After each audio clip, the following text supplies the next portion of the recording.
welcome everybody again. I'm glad we have so many faces here once again for the last day of the conference, our third and final day. It's been two really good days so far, and I'm sure that today will be just as excellent.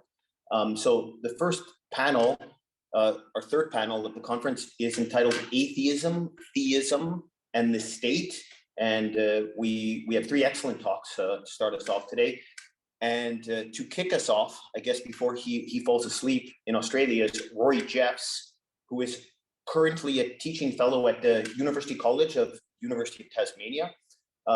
He is also completing a PhD at Deakin University on Alexander Kojève's atheist philosophical political system.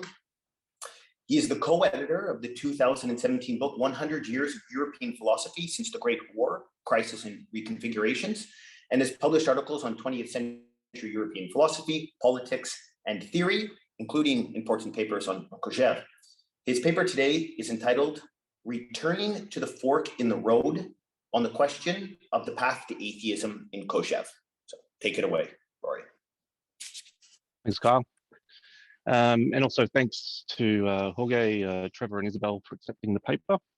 This has been a great event. Yeah, I can't make all the sessions being due to my time zone, and greetings from down under to everyone else here as well.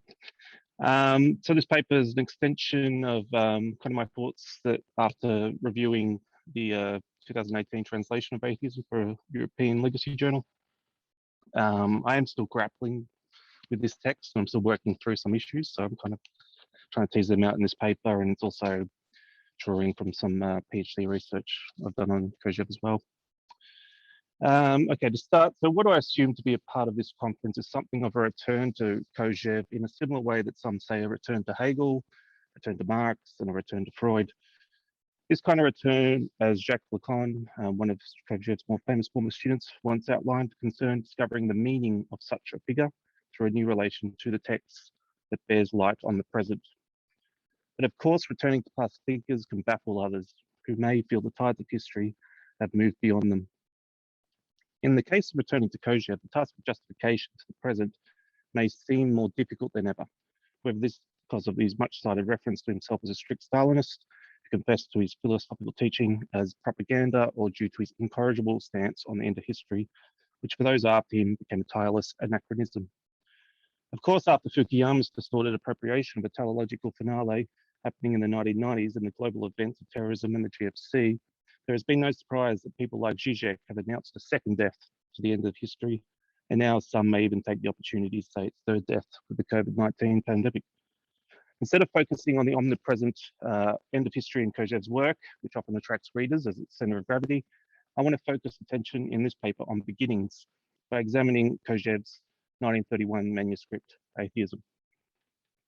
Here I would like to return to and re-examine Kojève's use of the either-or to reflect on his notion of freedom. His use of the metaphor of fork in the road in his famous lectures on Hegel's phenomenology perhaps stands out as the most well-known rendering of it, appearing in that text as a point where man, the animal, is presented with two possibilities that are compatible as possibilities, where if the historical path is taken, man never retraces his steps, as history does not turn back. However, the either-or is a repeated theme throughout Kojève's pedagogical mode of introducing his philosophical system. He had already framed his future philosophy on this trope within his dissertation on Vladimir Solovyev, when in a paraphrase of Solovyev, he underlines the theological teaching of free will as introducing a choice for the human being to either decide for God or against God. This was discussed by Paris on Wednesday. And the either-or would also be used to characterize the conflicting attitudes to wisdom, which in the end boiled down to only two possibilities, theism or atheism, or the philosophers Plato or Hegel. And lastly, to even whether a philosopher should take political action and commit to publicly testing their truths or risk madness. Even if such gestures are a part of the Kojèvian propaganda playbook, they can of course test the patience of those who would still value Aristotle's commonsensical false dilemma fallacy. As with any forced choice, there's always an element of blackmail or the veil of alienation, to use Lacan's term, that may be illuminating, but not necessarily demonstrative. In atheism, I would argue the atheist-theist either-or does not present itself so polemically, but as rather a dispute that is largely intuitive and ontological and potentially common for all, yet at first sight paradoxical. So going back to atheism and also ahead with atheism, we have an opportunity, I think, to reconsider the meaning of that fork in the road as a fork in the path to atheist philosophy itself, what in this text Kojève refers to as being led by the ideal of the full life. In examining atheism, a text by which a young 29-year-old Kojève handwrote in his native Russian whilst emigre in Paris over the course of 145 hours, yet stated at one point should never be published, we do face the issue of where do we place this text within Kojève's oeuvre, or what he referred to as the système de savoir.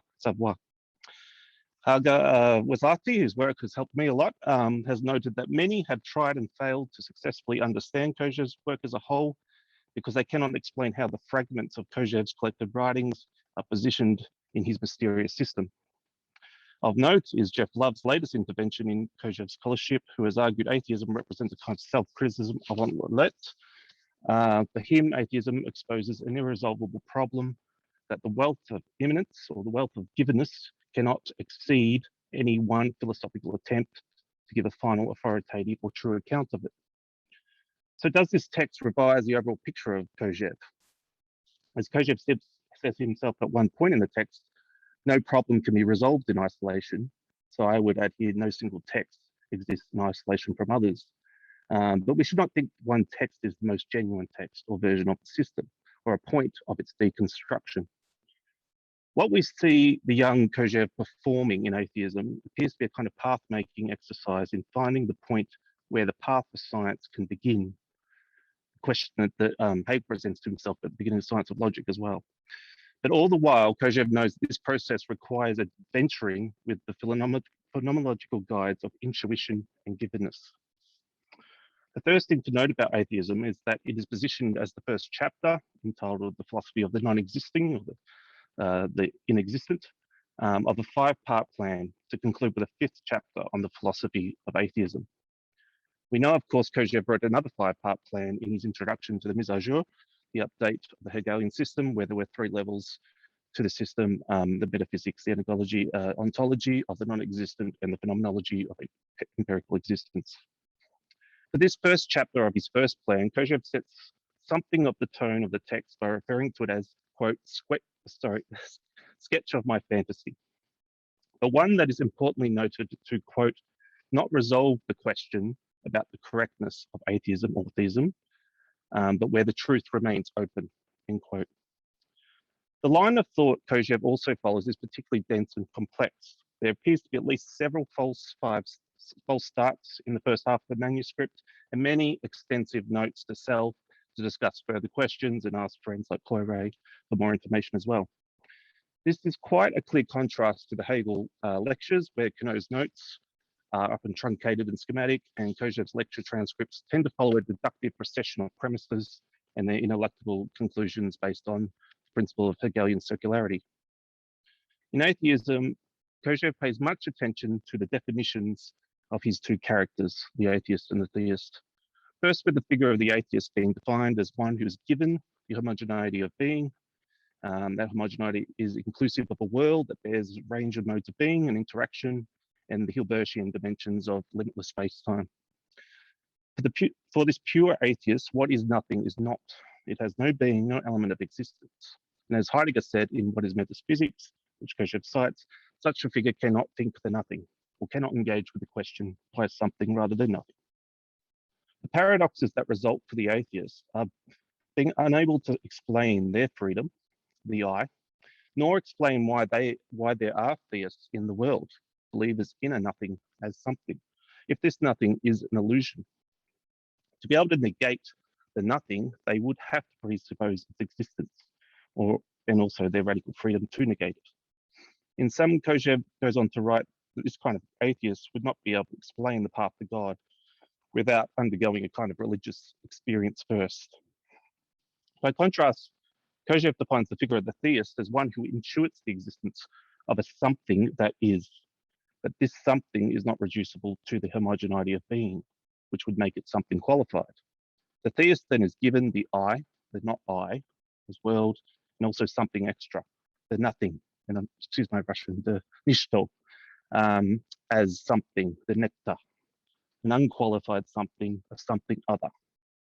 So the theist paradox emerges when they attempt to rationally explain the nothing as something, which is by definition impossible because it is ontologically not. For Kojève, this explains why theism has failed to rationally conceptualize a rational God by the Trinity. This revelation of God may show how the nothing can function religiously. In grasping this essence of God, the theist either projects qualities or predicates, or as neti, negative theology, which in either case brings theism into proximity with the atheist's intuition. So between the two, we get, quote, the pure theist is the one who affirms that there is something without any attributes, while the atheist denies this, end quote. I think it's at page 9, that quote. For Kojève, the dispute is meaningful and significant, yet in no way religious. It is an ontological dispute, but one that he thinks may help ground the dispute between living atheists and living theists. It is this paradoxical form of givenness of nothing as something where the path to God lies. Kojève also finds this path to God indelibly marked by a tone of terrible strangeness, quote, horrible despair, and radical otherness. The most concrete example Kojève offers of this aspect of this paradoxical fact is that of the givenness of death. Kojève spends much of the text on this theme of death, acknowledging the influence of Heidegger's analytic of Dasein as the being toward death and the anxiety over the nothing out of the what is metaphysics lecture. But there is a sense in this text that Kojève is concerned by Heidegger's bad turning on the question of the meaning of being towards the ontological difference, and later Heidegger goes towards the event of being, where Kojève senses something of a religious attitude in Heidegger towards the nothing. Unlike Heidegger, he notes the finitude of death doesn't mean the finitude of all being, but rather the anticipation or consciousness of death makes non-being visible in the world. Nevertheless, the ontological finitude given by death is a necessary condition for the theist to be given the nothing, and thus the man outside the world and God. Further, ontological finitude is necessary as well as that for the atheist too, to not be given to themselves as infinite. And at which point Kojève notes the important question of infinity having a stake in this dispute, and there's reference to George Cantor, which I can't discuss in this paper, but I think are very interesting thoughts on Cantor and set theory.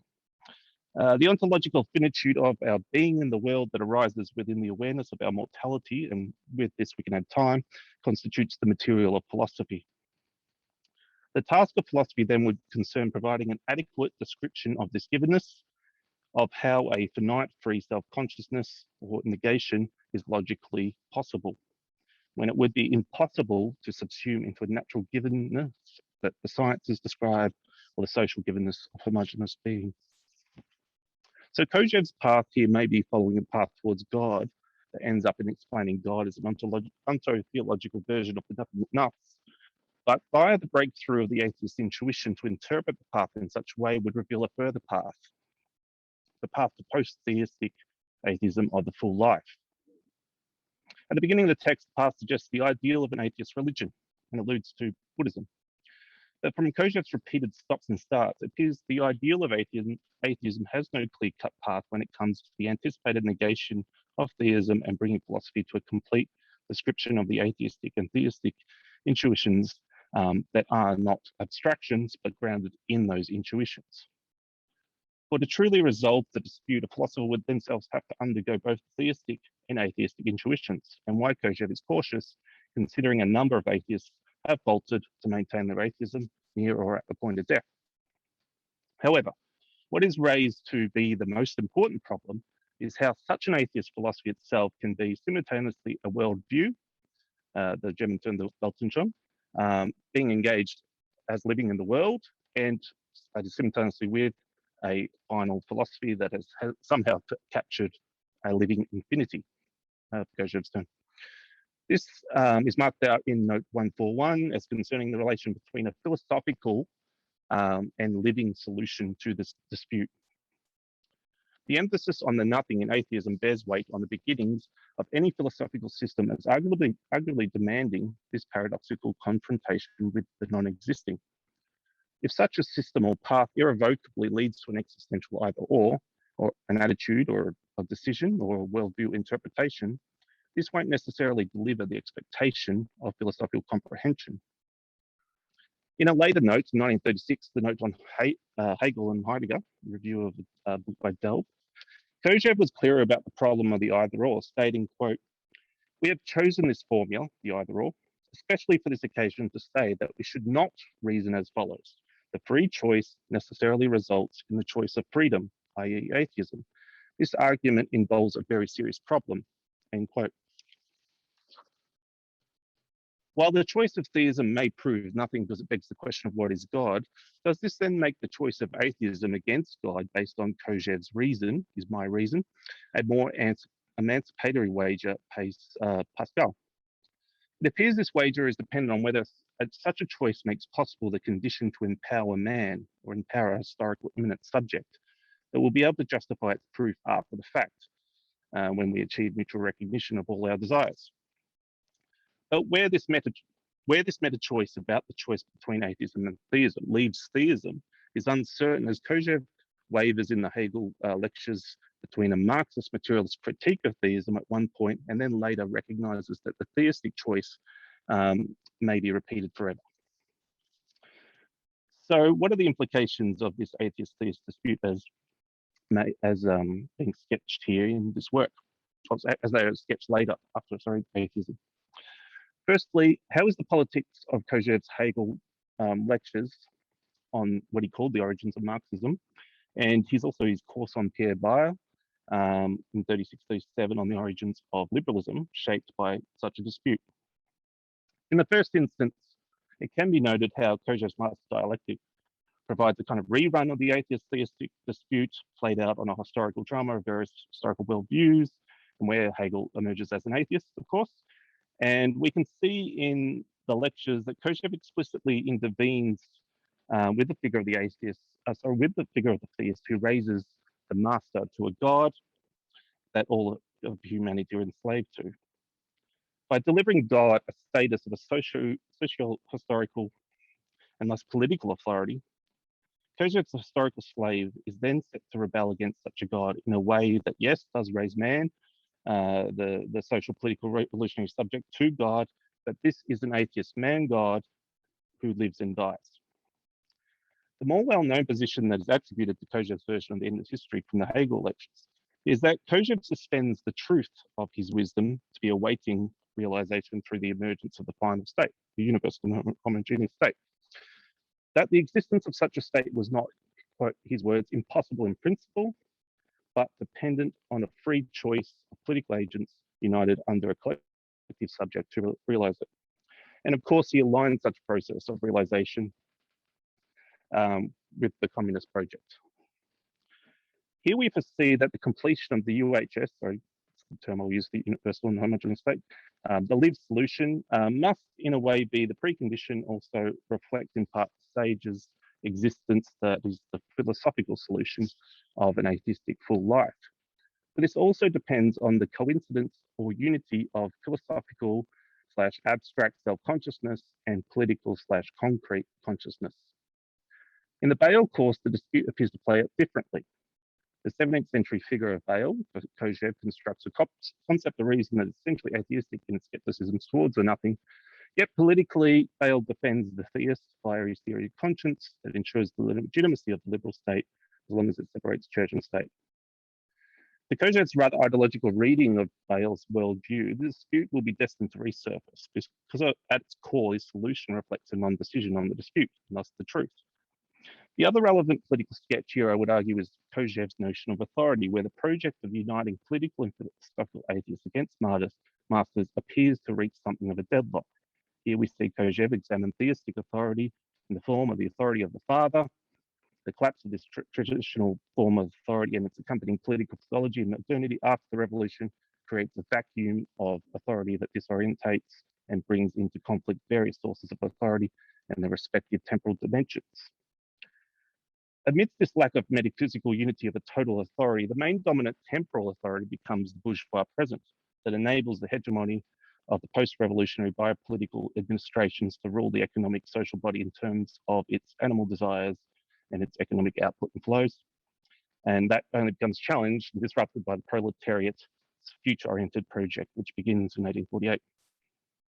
It is in this text that Kojève arguably explains the meaning of political action of philosophers as dependent on an existing, objectively existing, not simulated revolutionary situation that can potentially reawaken political reality and the temporal interdependence of the sources of authority.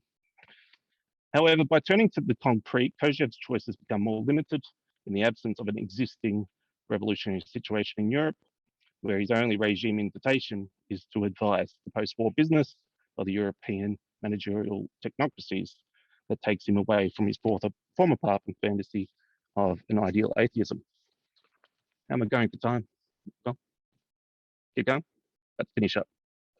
Yeah, just finish up. I guess 2 more minutes. If you could finish up in 2 minutes, Okay. that'd be great. Yeah, last point.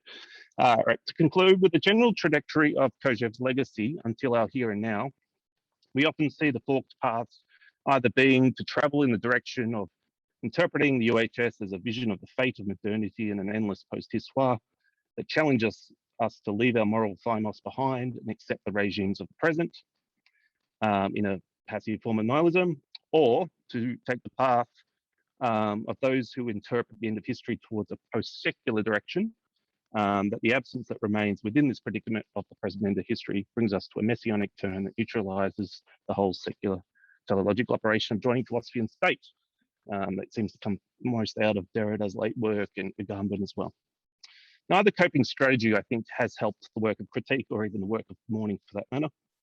Furthermore, if we humour Kojève's irony, as an atheistic sage who answers all questions and introduces those who are prepared to be his readers to an atheistic discourse and make it their own, there may also be the effect of luring out processes of transference of subjects supposed to know and screens, such as God or the non-existing somethings. It may be then that as Lacan reads it, we can realise the true formula of atheism is not God is dead, but rather God is unconscious. But a dead God can still haunt and return, at least in the political imaginaries.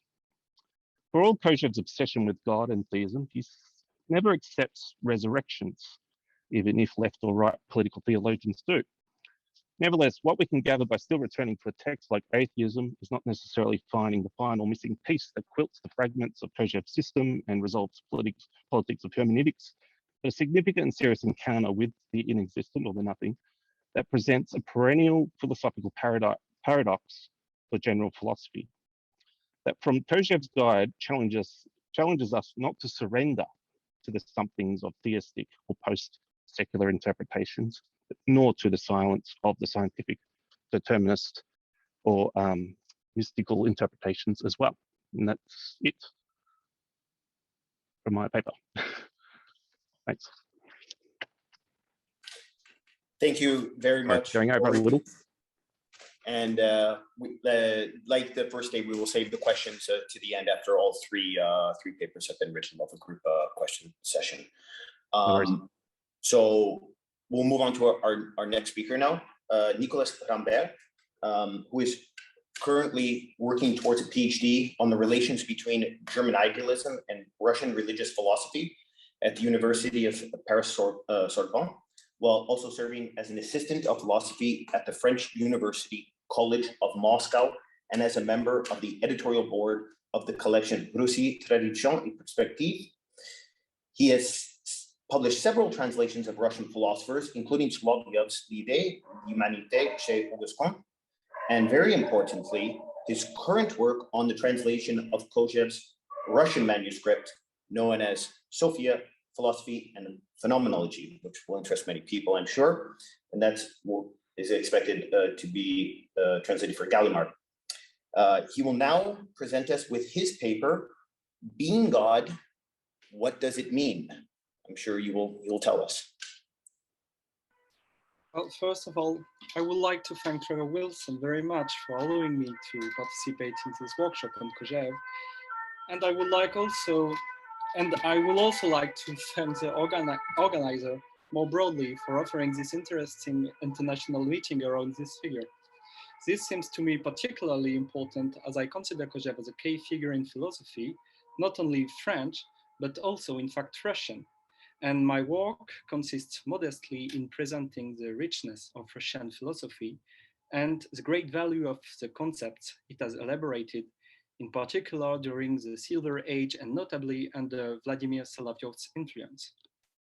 For this reason, I would like to speak briefly today about an important concept of Russian religious philosophy initiated by Solovyov and which seems to me to have taken on a particular value or a new meaning under Kojève's pen, namely anthropotheism.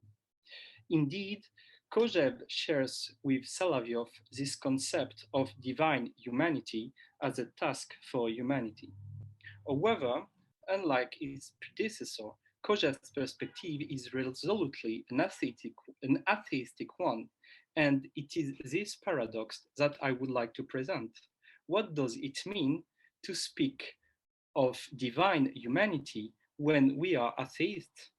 This is the meaning of the title of my today's presentation, Being God.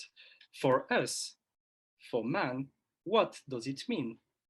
Which in fact is a very quotation from Kojève and even perhaps his last philosophical words, since this quotation is taken from his last interview with Lapouge. So, being God for us, for man, what does it mean? The question is a delicate one, since it consists in giving man divine attributes. Yet, in his book, Atheism, Kojève wants us that the only attributes that can decently be attributed to God is a peculiar one, absolute transcendence. This attribute is strange precisely because it is impossible to determine its content and at the same time offers itself to our thought through the experience of death. But what does that mean and why through this experience? It is in fact easy to understand. Absolute transcendence is what it is not from this world, or what it is not a part of being. Then death is nothing other than a mere passage to non-being, or the paradoxal experience of non-being. In this respect, to be God for an atheist man, that is to say, to assimilate God's radical transcendence, will therefore consist, first of all, in recognizing his own death for what it is, namely, not another life, an elsewhere, which blurs true transcendence, but an annihilation of non-being. Now, there is a first way of integrating it, a way that is even an atheistic one, without, or whether, and I insist, without being Kojèvian, namely to recognize death as annihilation while immediately admitting as a consequence that life is absurd. According to the topos, what is the brevity of life worth in the face of death? How then can we understand this integration of death that would not make us plunge into absurdity or despair, but would make us truly aware of ourselves as God-men, or even make us act as God-men? To answer this question, we have to go back to the figure of God. In a certain sense, God, or the absolute master, will appear as the personification of death, the personification of absolute negativity, or of a transcendence itself, but a transcendence always very close to immanence, within it in a certain way. In other words, if God is the one who is always equal to himself, on the other hand, when he takes on the figure of death, he remains equal to himself in this very act of annihilating all content, that is, by applying himself to these contents. In short, without these contents to be annihilated, death would not be, or again, things must die for death to be. This is a truism, but it allows Kojève to assimilate this process to time. It allows him to present time as that which immutably destroys the contents that pass into it. Man must therefore integrate this negating power of time if he wants to be recognized as equal to God. Nevertheless, this is not enough. In order to understand it, we must digress through desire. If this were all, then man would already be equal to God in his animal desire. Indeed, animal desire is the desire of the being for itself, which means I annihilated in the strongest sense the object that faces me. That is to say, I transform it from the status of object to that of subject. And by this very fact, I keep myself alive thanks to this negation, for example, in food. This is biological time, that is time in which, as Kojève says, the past takes precedence. Indeed, the subject seeks to preserve itself through the negation of the present, that is, through the negation of the presence of the object. From then on, annihilation is, so to speak, at the service of being. Nothingness is not really autonomous and is not therefore recognized for itself. Thus, the animal does not integrate its own death. Its negation is only a mediation, always reproducing what was already. What is evident in this operation of negation is not the negation itself, but, if I dare say, the conatus, that is to say, the innate inclination of an animal to continue to exist. Such a desire, which is also the manifestation of biological time, leads us back to animality and certainly not to divinity. Indeed, insofar as animal desire is always a function of the preservation of life, we, as animal, only have a self-sentiment. Consequently, through this animal desire, through this negation in the service of the preservation of being, man does not become aware of himself as an authentic man who must realize a divine humanity, nor does he make himself recognized as such. Thus, integrating death or transcendence means something quite different from simple negation in support of conservation. It means to show negation for its own sake, making what is not manifest.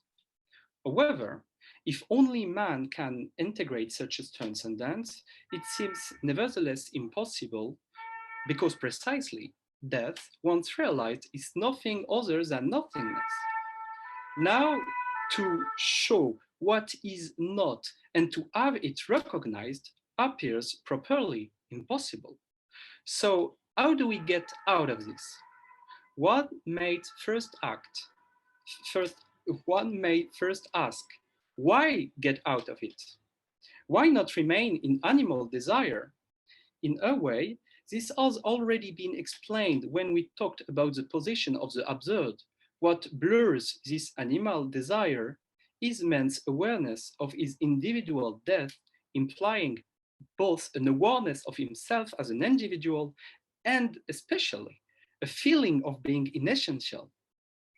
Man will have to find another way than this animal desire to feel himself essentially existing, but it is precisely here that he will delude himself.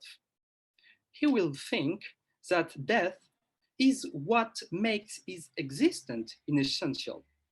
He has not understood yet, according to Kojève, that in becoming aware of himself as a mortal, he will have to make manifest what is nothingness by making death itself recognized, i.e. the personification or positive meaning to his not, since he is also death is in his awareness or consciousness of it. This is a very error of the first theist. His struggle will be a reaction against his death. but the reaction will dispossess him of what he is, namely a being for itself negator, i.e. one who gives death by annihilating objects for himself, i.e. a death that is aware of itself and must also be recognized as such. However, in order to be recognized as such, it is necessary to introduce an important difference relative to animal desire. Indeed, if one makes himself recognized in his animal desire, it is not the negation that he makes recognized, but the result, namely the continuation of being, the conatus. At the same time, having negation recognized in itself seems at first sight contradictory, since it is always a negation of something. Or again, it seems impossible to integrate death other than by dying, that is, by annihilating himself. How then can one make people recognize that he is mortal and that he has become aware of being mortal, or even, if I may say so, that he takes pride in his mortality or pride in being dead? The Kojèvian solution appears then in a particularly elegant way by developing the concept of desire, allowing historical time. Let us make things up again from the animal self, which is essentially the recomposition of what it destroys, the present, for the preservation of its already existing being, the primacy of the past. From this perspective, as we have seen, there is no self-consciousness, but a mere self-sentiment. So as long as my desire is a function of the preservation of my being, or as long as my desire is about the assimilation of an object of the world, I do not become aware of myself as being fundamentally something else, namely also a nothingness, through the knowledge of my own death. And therefore, I do not become aware of myself as a being having an ontological relation through the integration of a negation of being, valid for itself, to transcendence, being thereby, if God is transcendence, also God. Kojève writes thus, I quote, "For there to be self-consciousness, then desire must be for a non-natural object, for something beyond the given reality." Here, the theist is given an opportunity to misunderstand. Man, he thinks, must desire God. God represents precisely this transcendence, this something beyond the given reality. Only for Kojève, this solution is impossible. It would be an ascetic or a madman's solution. By desiring God, I desire to annihilate myself in himself. Therefore, in this annihilation, there is no self-awareness. So we must desire a negation that is. And negation is at the very moment when it is applied to being. No, the negation that applies to being is called desire, an animal one. It is therefore necessary to desire the desire. Man makes negation manifest for its own sake when he desires not God, neither an object of world, but desire itself, which means negation itself. This is what the theist does not immediately understand. The theist does not make a clear distinction between negation and nothingness. Yet, by desiring nothingness, God, he grants it a certain contradictory status, namely a certain positive being which he calls eternity, the result of a challenge to make nothingness itself positive, but in a wrong way, according to Kojève. Yet, man's problem is not to make himself immortal. The problem is rather to make manifest one's integration of death and to have this integration recognized, or else to give death its true meaning, which implies, by the same token, making it unsurpassable. The theist, on the other hand, thought of giving meaning to death by dialectically overcoming it.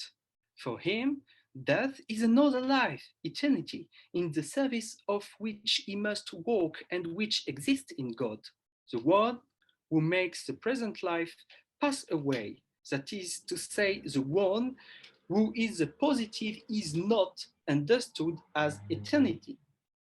The theist wants to be immortal and thus displaces death onto another than himself in order to finally grant this other a functional status is the representation of an external death that pushes him to work for a cause that grants him immortality, the recognition here below for centuries and centuries, and the resurrection in the afterlife of the kingdom of God. That is, of course, a slave's ideology, according to Kojève. Death thus has, according to him, the meaning of enabling, according to theist, the meaning of enabling authentic immortality. And this is why it can be said to be dialectically sublimated. However, in order to do so, the theist has to amputate part of himself, being mortal. So to amputate is transcendence part, and in fact is very liberty.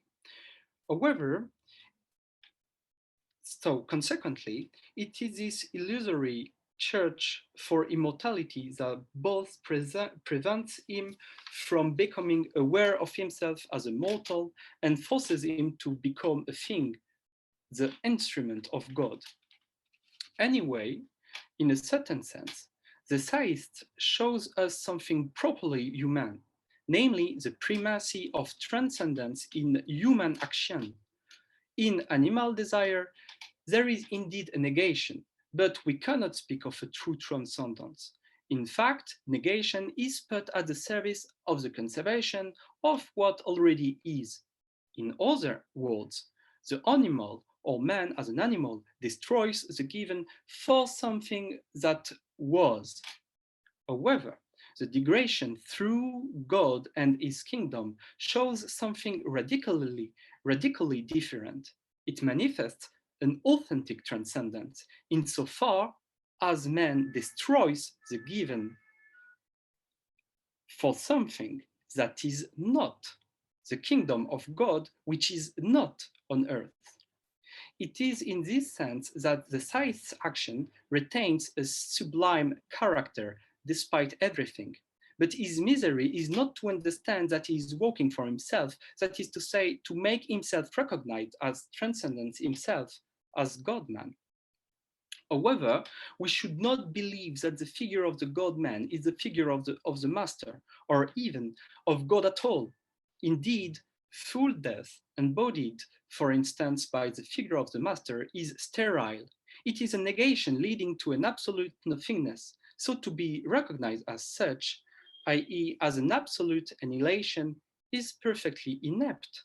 In other words, if the sublimated master, the authentic master, is none other than God, that is to say, the one who gives death, yet to be recognized as such, beyond the impossibility for a human master to absolutely embody such a position, is entirely sterile, since it is an absolute negation, which in reality lets this nothingness assume a contradictory status of being eternity.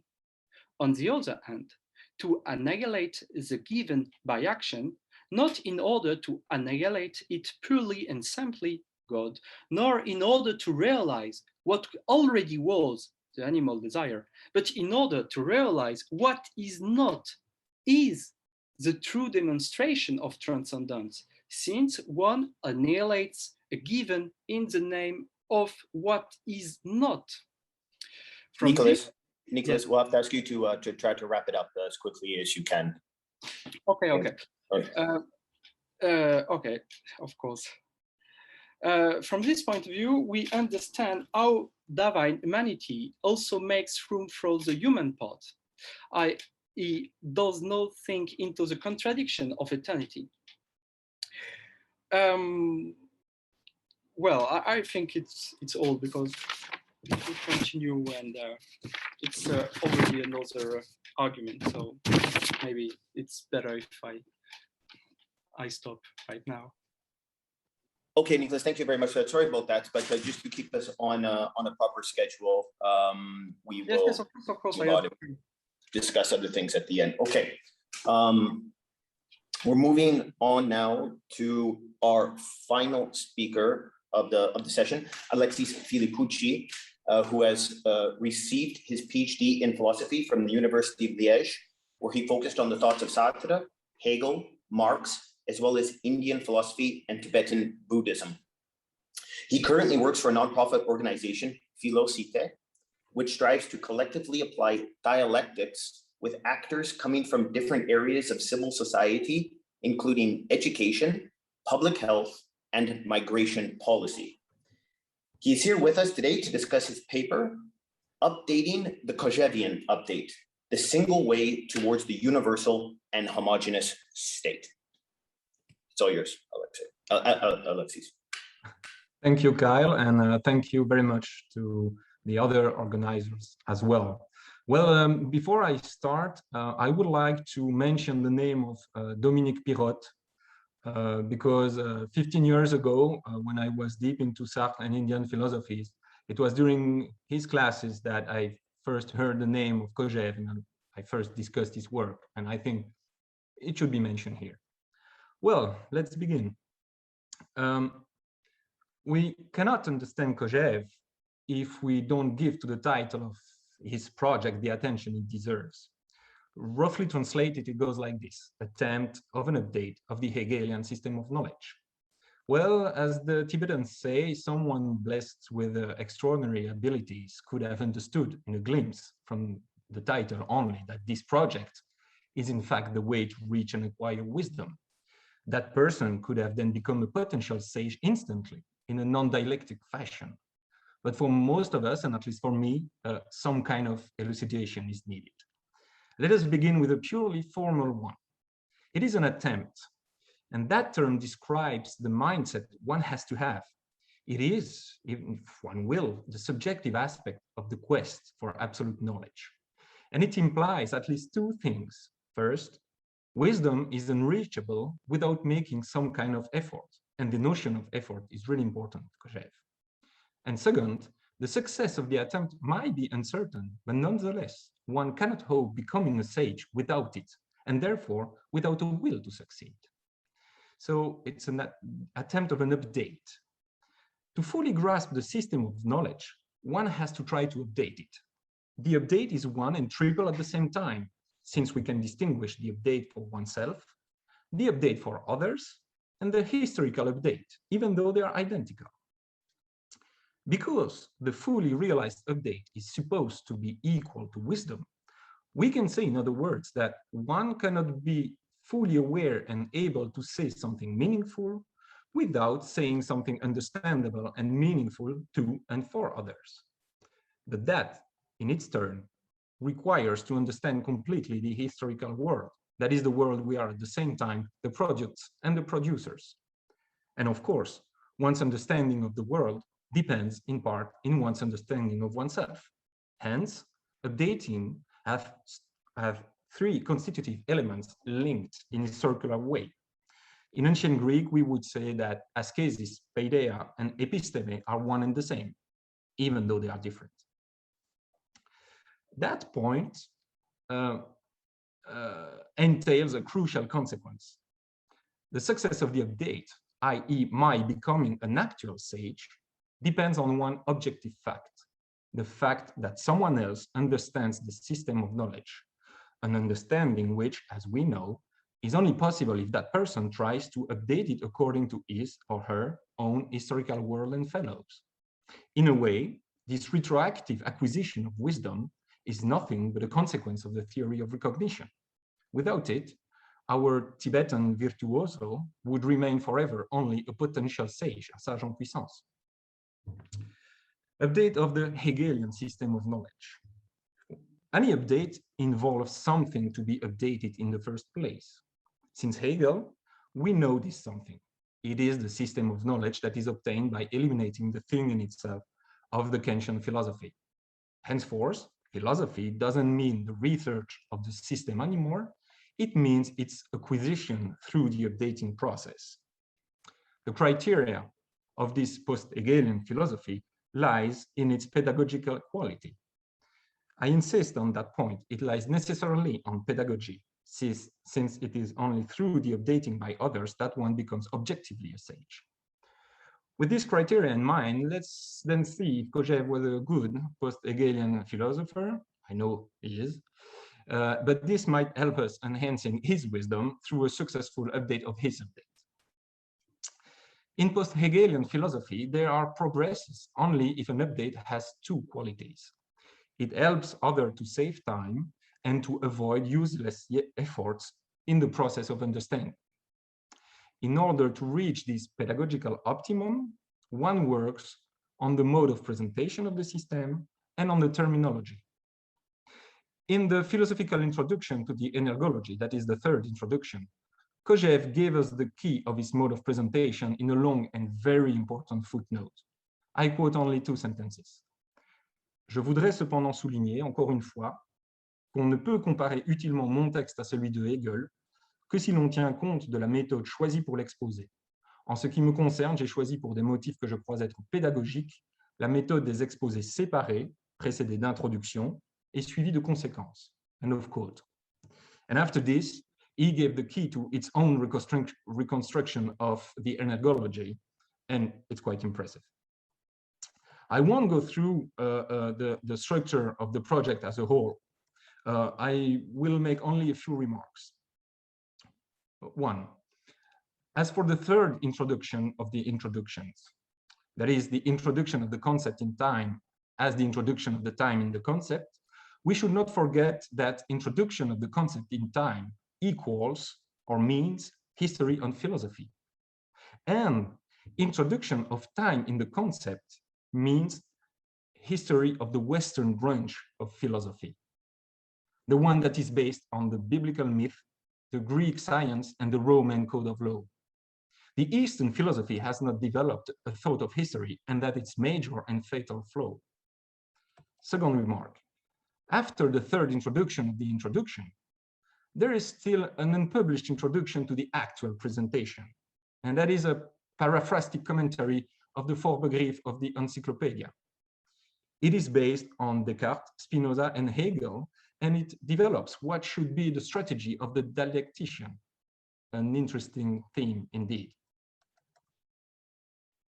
We have the ontology as an actual exposé. We don't have, as far as I know, the energology, only the 3 introductions of it. And I think that we can place the Sophia here, even though, as the phenomenology, I mean, even though the Kojève of 1941 wouldn't have agreed.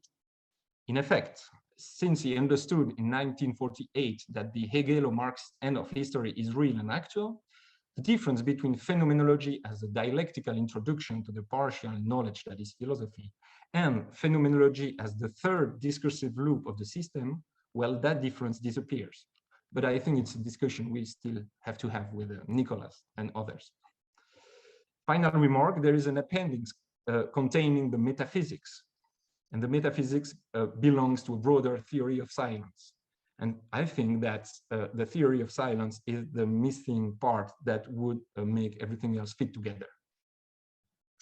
Well, from a temporal point of view, we could only know if that mode of exposition, introduction, exposé, conséquence, is a pedagogical progress by comparing the time it would take, 1, to read and understand the great philosophers, or 2, to read and understand Hegel, or 3, to read and understand Kojève. But this doesn't make much sense, since once we have understood, we cannot do it again. It is a whole different story from the perspective of the clarity and the easiness of the presentation. In effect, in the science of logic, Hegel presented things in a systematic way.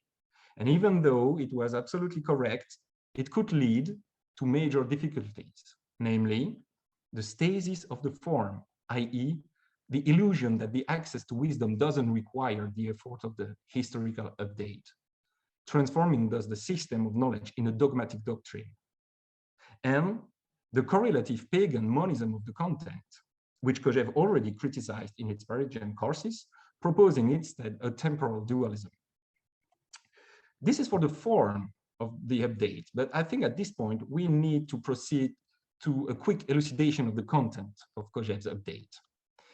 To use a Marxian distinction, we could say that if Kojève's mode of presentation represents his own attempt to avoid such Hegelian difficulties, a dogmatic form, and an ultimately pagan content, that mode of presentation is preceded by a mode of research, which made him able to write what he wrote or planned to write. After all, it is only normal that it is in the end that one is able to write the introduction to what one discovered. And I think it is safe to say that two things were important above all regarding the development of Kojève's content of the update: physics and Buddhism. As for physics, it is absolutely obvious. Modern physics allowed philosophy to build a clear notion of objective reality and thus to evacuate problems that don't concern it.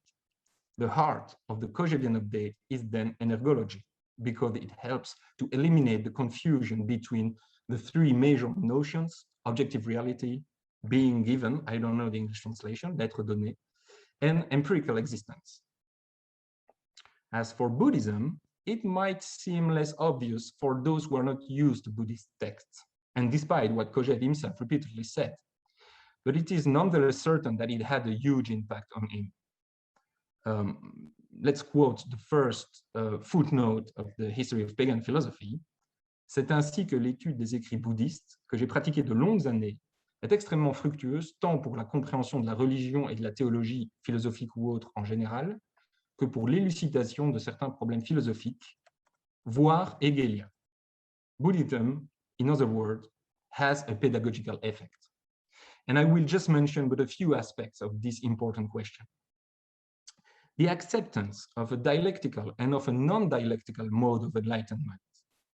Besides dialectical virtuosity, we could also make a leap of faith to realize that we already are in the system. The most crucial distinction between religion and theism. The will and need to build a systematic doxography, and Buddhist thinkers are amazing doxographers. The difference between being a Buddha and being a Buddhist, and the difficult question of the Jivan Mukta, the one who lives and who is free at the same time. The relationship between discourse and silence, as I already said, I think it's crucial.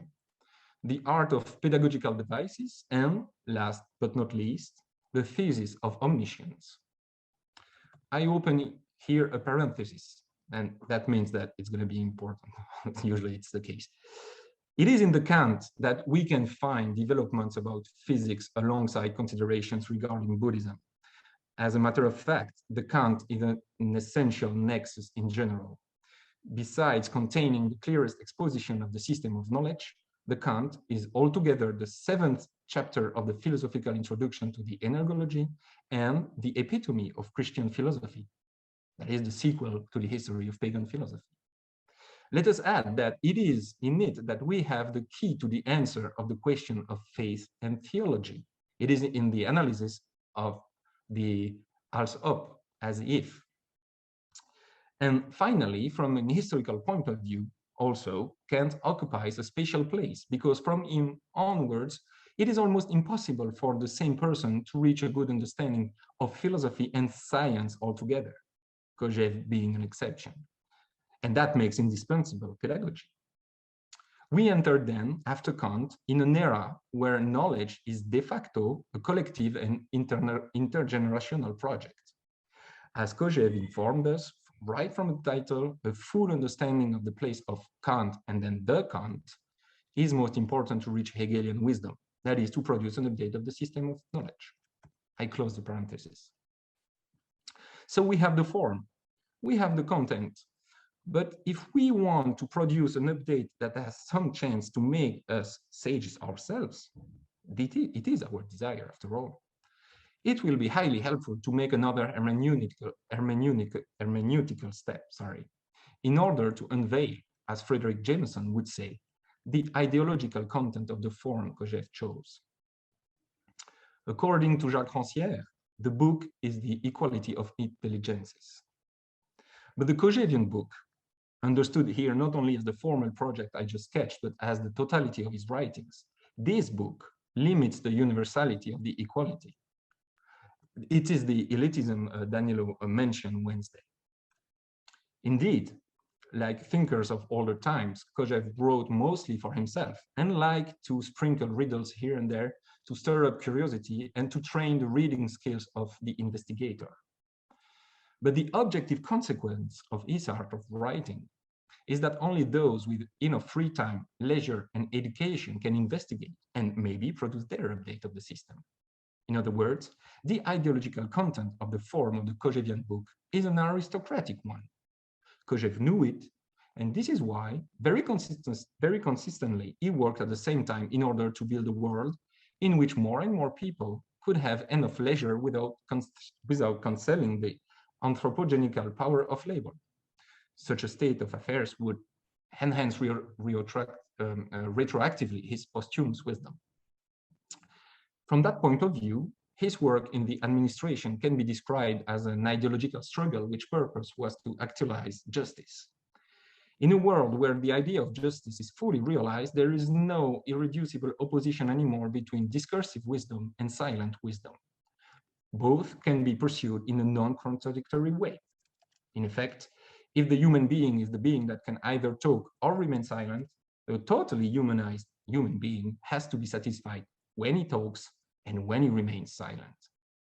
But a war like this will be actual only if the last war is waged, a war in which the enemy is our historical collective project outside and inside us, the Sartrean pratico-inerte, if you want.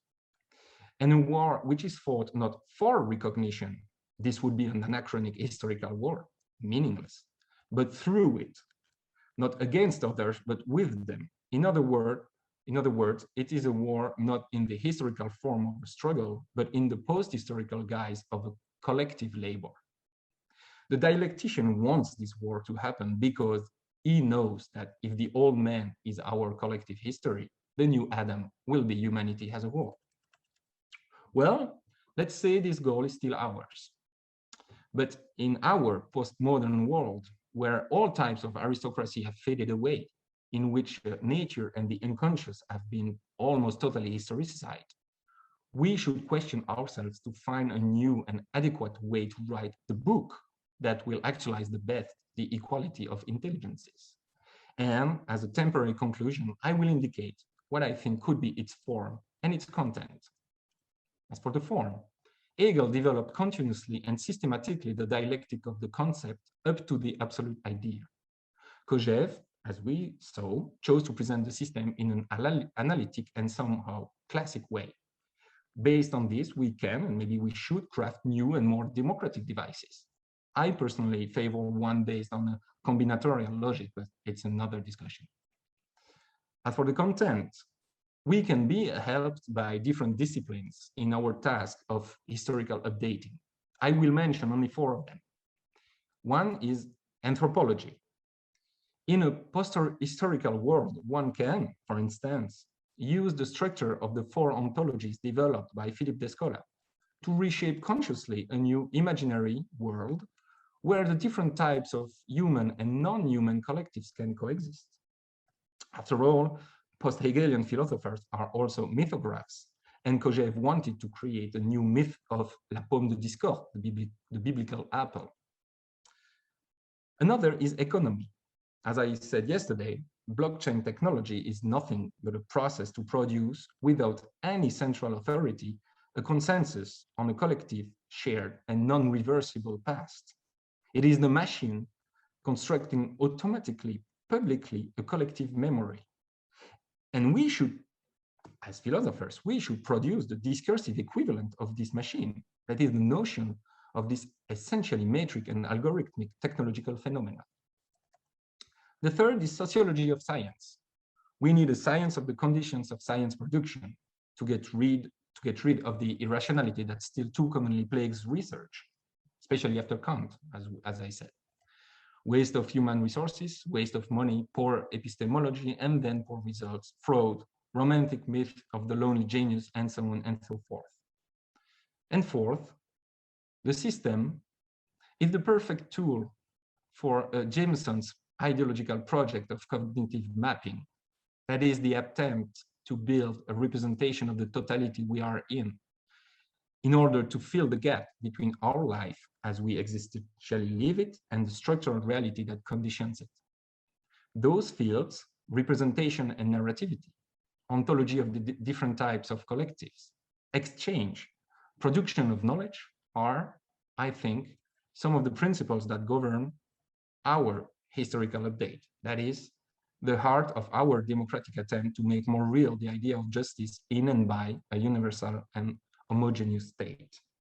Thank you very much. Thank you very much, Alexis. And thank you for all three of our talks, three excellent talks. I'm sure there's lots of questions. We will start with Terry. Terry has a question, I believe, for Alexis. So go ahead, Terry. Yeah, hi, thank you guys, very interesting. I have two questions, one for Alexis and one for Rory. I guess I'll start with the question I had for Rory, which was about the Kojève's kind of division of I and not I in atheism, in the Atheism manuscript. And I just wondered, like, how much is that kind of terminology reminiscent of Fichte and Fichte's kind of use of that and development of it? You know, does Kojève port this distinction over into the kind of division between theism and atheism? And following that, like, how much could we read the Atheism manuscript as being a kind of reconstruction of some of these kind of early German idealists or kind of early post-Kantian ideas?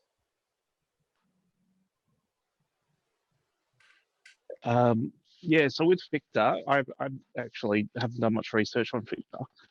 So I've read Fichte kind of through the Hegelian critique. I think the difference of the systems, Fichte gets a bit of a lashing there. And there is a couple of references in atheism to Fichte. I think the one that comes to mind is how philosophy represents someone's existential attitude, the type of person you are. That is a famous Fichte quote that he's addressing there. So I don't really see him directly referring to Fichte when he's talking about the I and the not I.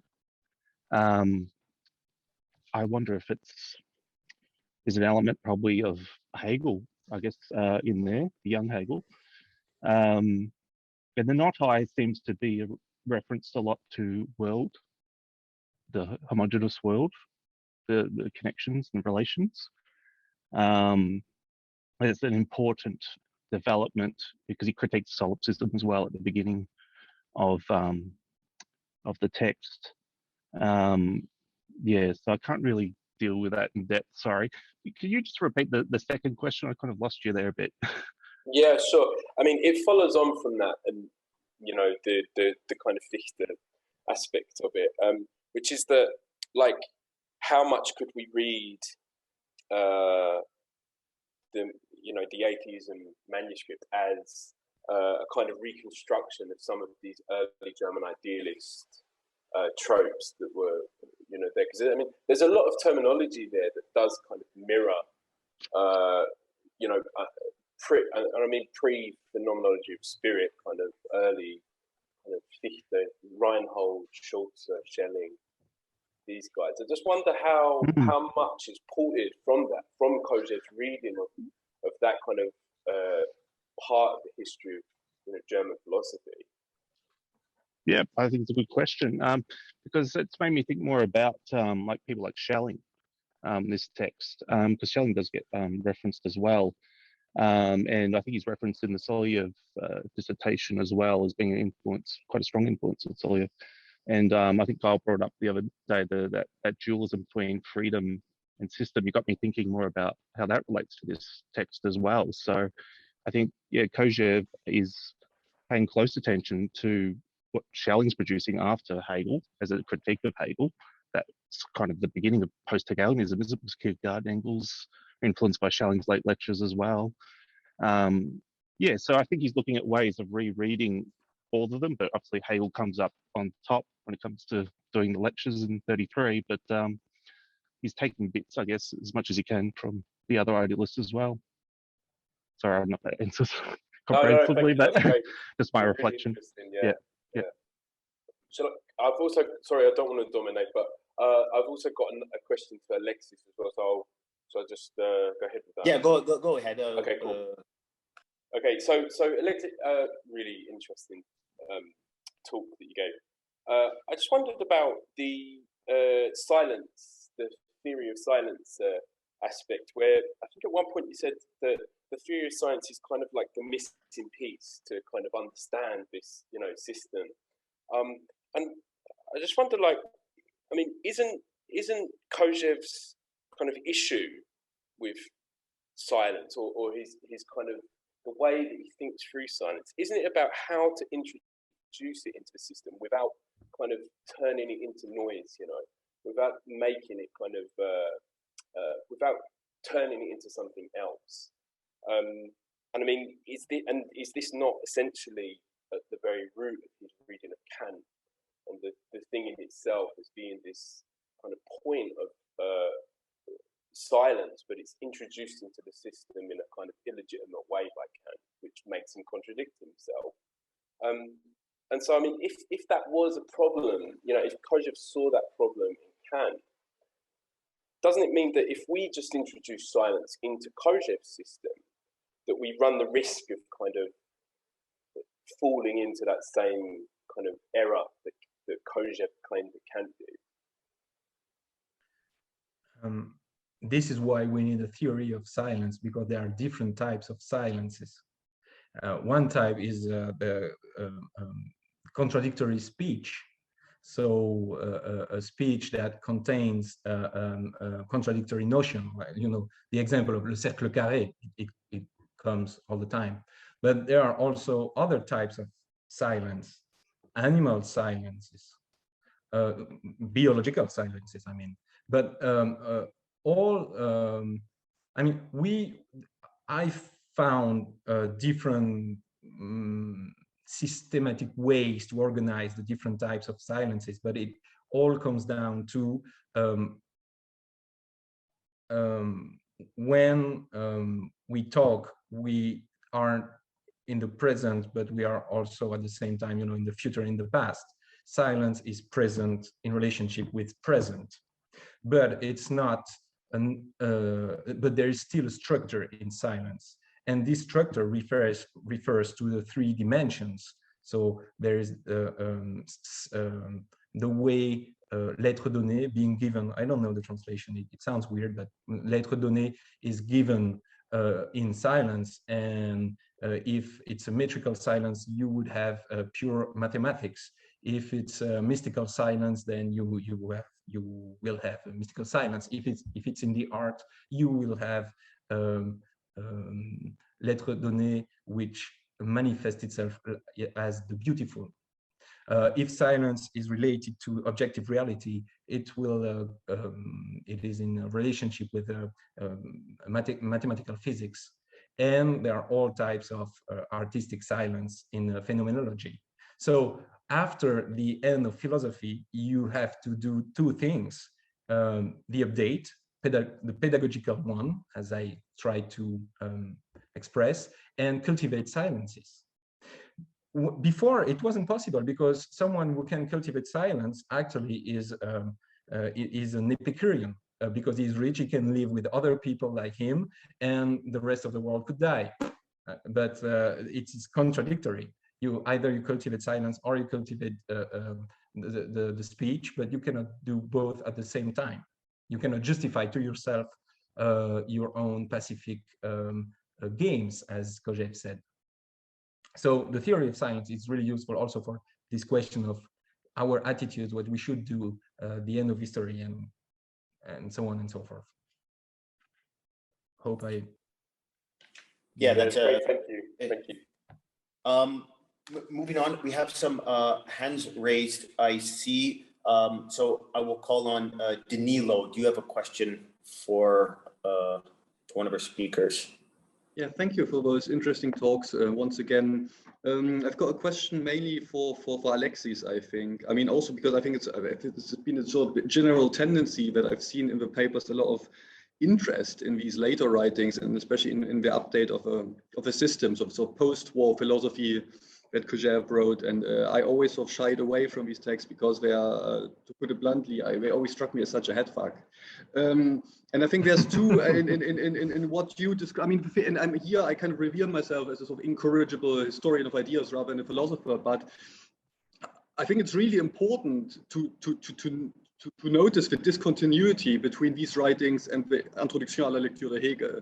Because I think I also yesterday asked someone about why there's a strong emphasis on ontological dualism in Kojève, and I think in the 1930s, I mean, there's two reasons. Because he read Heidegger, but it's a different issue, and then he thought Hegel's philosophy of nature was just not that great. I think it's far below anything else he's done, and and that was also the reason why, by the way, the communist critics said dismissed Introduction à la lecture de Hegel because he doesn't believe in the dialectic of nature. And when with his later update, all of a sudden there seems to be this sort of insane attempt to incorporate a philosophy of nature with its energology, etc., into the system, yeah, which he always thought at the time of the 1930s, 40s was doomed to fail because Hegel hadn't succeeded in doing so. And so I think the grandiloquence and the sort of, in French, you say démesuré, yeah, of his enterprise, I think that's really stands, for me at least, in stark contrast to his writings of the 1930s.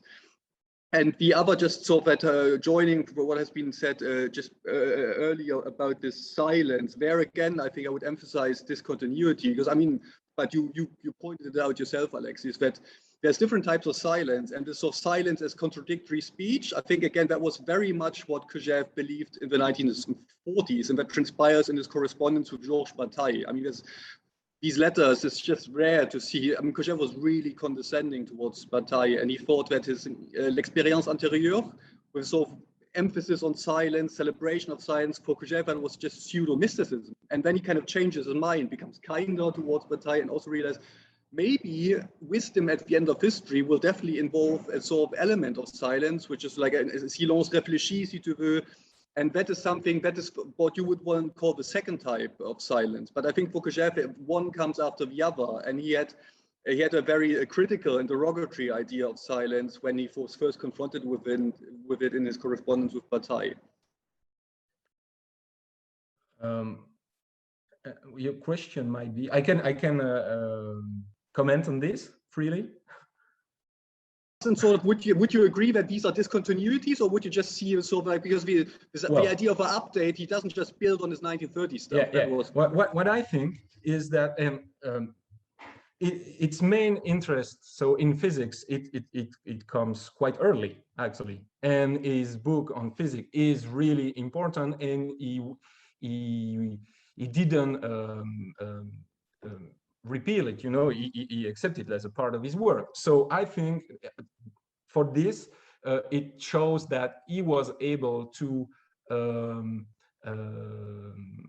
amputate the Schellingian effect on the Hegelian philosophy of nature, and this was his big project. As for silence, I would relate this with what I said about Buddhism. I think at the beginning, Buddhism was something maybe really he was into it and he believed it somehow.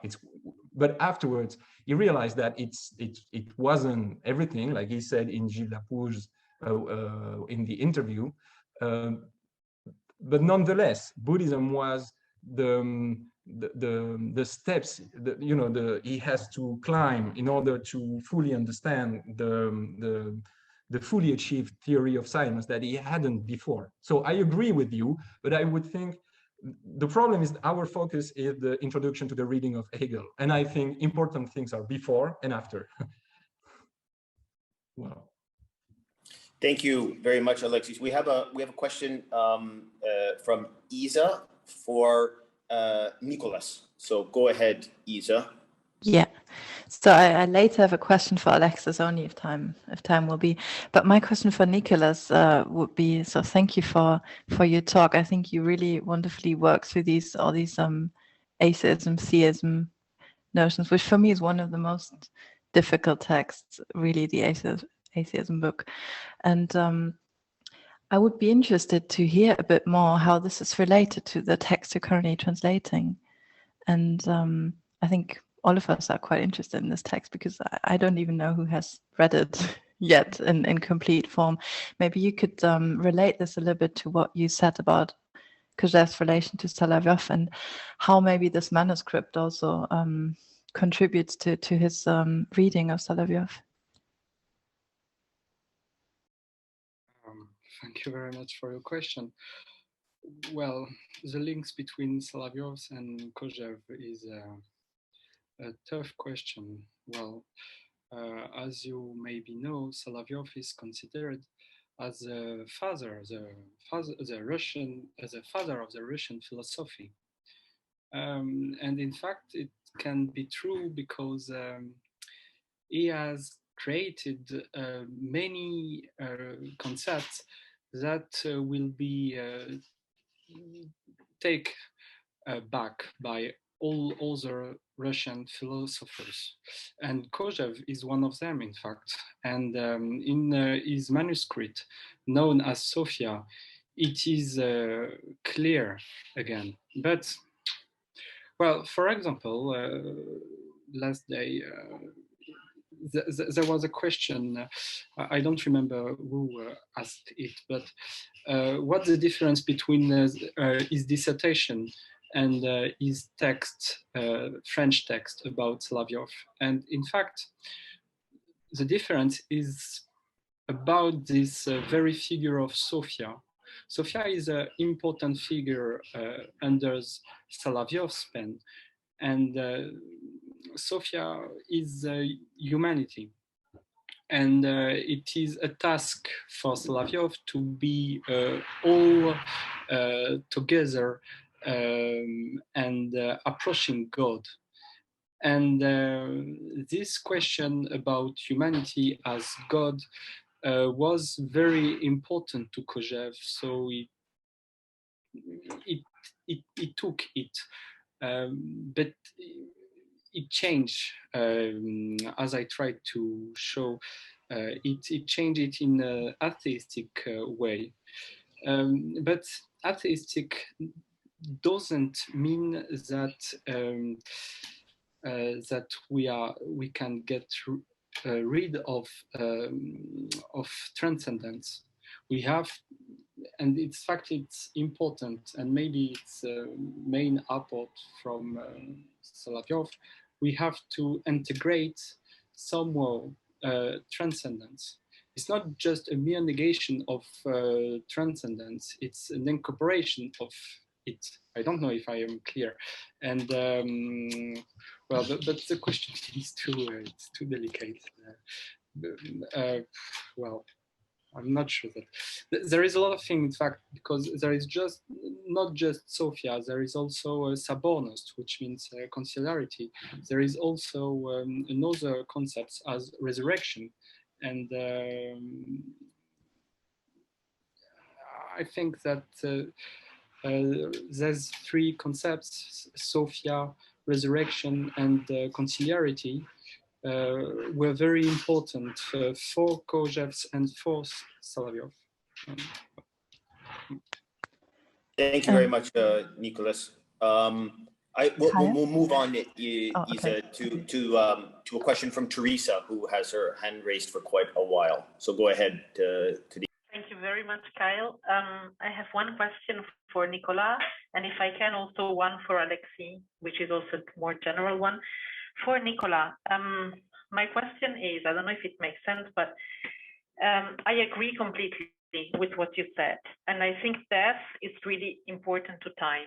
But then if we go back to the coincidence of time and the concept, especially at the end of history and for wisdom, what does the inclusion of death do to the concept? How does concept relate to death?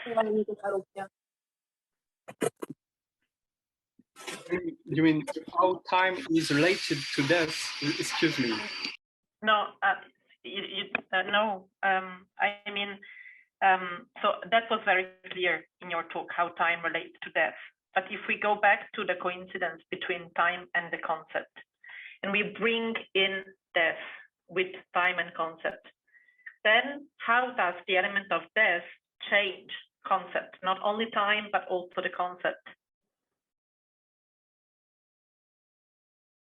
Okay. Well, it's a tough question, and we can find the answer in his last book, Time, Concept, and Speech. In fact, well, it was the question of Lewis, or the criticism of Lewis, that is saying that it is impossible to get rid of a natural object, and in fact, it's not that. In the very reality, there is also a place for the negation, which means a place for the speech, and death is the negation of something, and the negation of something is absolutely necessary for speaking, so for the concept itself. Well, it is difficult to do all the argument right now, but we can say something like, in this text, he's talking about just like, when you speak, you are achieving a murder. So the logos is clearly linked to death or murder, but why, in fact? Maybe it is linked with the murder of here and now. So in the concept, there are no more here and now. But we can't say that it is linked to eternity, because if it were linked just to eternity, concept just is eternity, it's not good at all, because it is not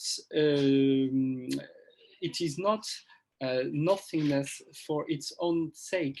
It is a negation of what it is. And in fact, it's very Hegelian. You have the same thing in Hegel, in the phenomenology of spirit. So the concept is possible only when the negation is applying to something. So the concept is the negation of something, but a negation which is a dialectical sublimation. Well, it's hard to. It's a tough question there. Do you have a second question, Teresa, for Alexis? Or yeah, I have a question. Maybe it doesn't make sense, Alexis, but I was thinking about it yesterday and today when you were speaking. Your reference to the question of energology and entropy, and also Cristiano's reference to acceleration, and you, Alexis, talking about technology, and also what you said at the end about updating the system of knowledge. For me, this made me think to the work of Bernard Stiegler, the philosopher of technology who recently died.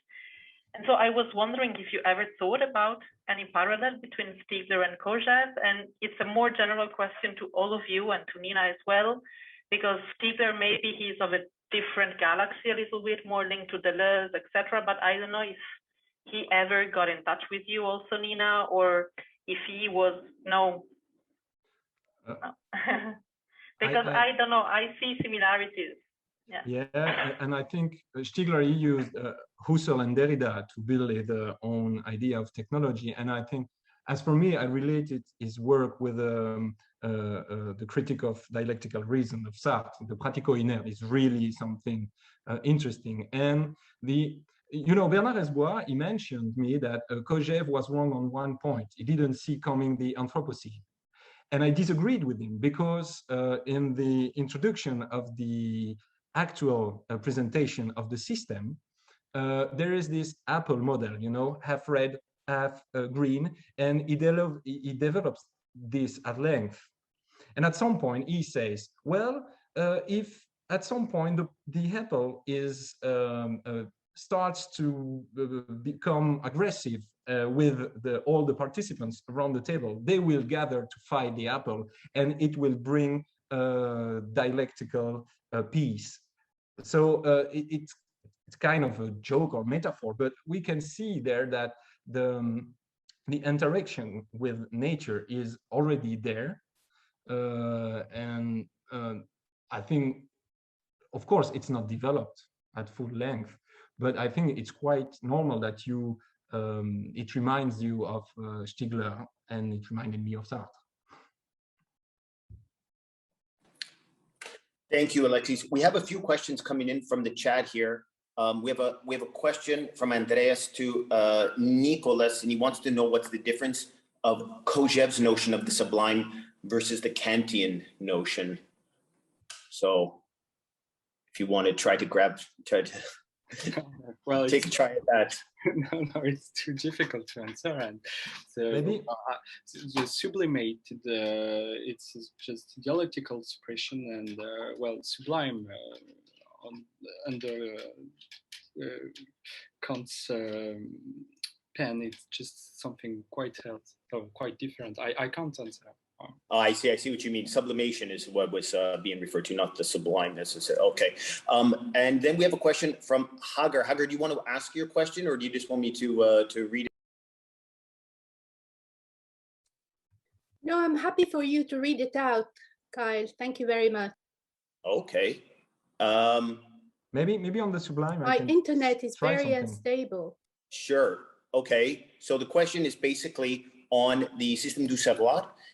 Whether or not, this is for Alexis, sorry, you can read it, Alexis, but just for everybody else, whether or not the system du savoir is an impossible book, as Bois says, and Pirot's thesis that the system du savoir is an interminable writings. So is the system du savoir an unfinished book project? What do you think, Alexis? So I think it is unfinishable in one sense only. It's because it's the sum of the many updates that will come and that will follow each other. But each update on its own has to try, at least it's an attempt, to make it finish, because it has to circle the circle, you know? So I disagree with Bernard and Dominique, even though they are my introducers to Kojève.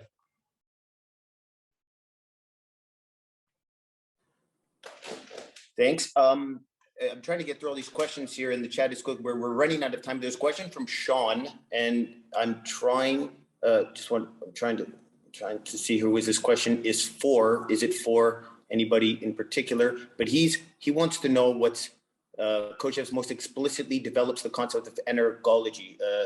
Sean, who is this question intended? Kyle, that was kind of developed a little bit in the chat. If you follow down, discussing where that manuscript was. Then we'll skip that. And then there's a question here, another one for Alexis. Isabel would like to hear more about how you integrate pedagogical dialectical methods into your work at PhiloCité. Excuse me. Okay, so basically it was important for me and for us, because we are 9 now, to make other people philosophers. And it's a huge point in the Sophia, Nicolas could talk about it. But we don't want to make, those people, they are not scholars. They are in the middle of their day-to-day life. So how can we do this? And Kojève was a fantastic inspiration with all his examples, pedagogical devices. And I think, and to answer this more precisely now, I use the concept, his reflection on justice with the health workers because they are really bothered by the way the way justice and on the salary justice regarding the healthcare, all types of justice are dealt in Belgium at least, and maybe elsewhere. And so Kojève is right in the middle of our room when we talk. So it's great actually. I think it's a Kojève alive, you know. But if there's one last question, perhaps from anybody, or else we will close the session and we will take a 10-minute break before we have our second keynote address by Massimo Palma. I don't think I have any more questions here in the chat. We have something on the Q&A coming in here from Trevor. I mean, it seems like a rather long question. Not from me. It seems like it's from William Conklin. Oh, it's from William Conklin. Okay. It's somehow attributed to me. I don't know why. I see. I see. William, would you like to ask your question, or? Well, perhaps you can read it for time. I will read it out and then we will take a break. The question is for Alexis again. The question concerns Kojève's theory of the dialectic. And in Kojève's, the dialectic of the real and phenomenological method of Hegel, Kojève distinguishes between the dialectic with a capital D and a dialectical movement. My question concerns whether the dialectic concerns a concept and a negative concept. Is the dialectical movement a non-conceptual hiatus between concepts? And if so, is this what is silence? Is this the silence to which you refer? Great question. Yeah, but I have the question under my eyes, so it's quite a difficult question. Very difficult. And for dialectics with a capital D and dialectics with a minuscule, as we say, I think Frederick Jameson, Valences of Dialectics, is really, really close to Kojève's thought. And the dialectic as a movement, well, actually, it's related to what Boris Groys said with the rational and irrational. To me, it's not about rational and irrational. It's either dialectic because you first have the Verstand in the analysis, and then there is the dialectical movement within the Vernunft that puts time in it, or you have a non-dialectical way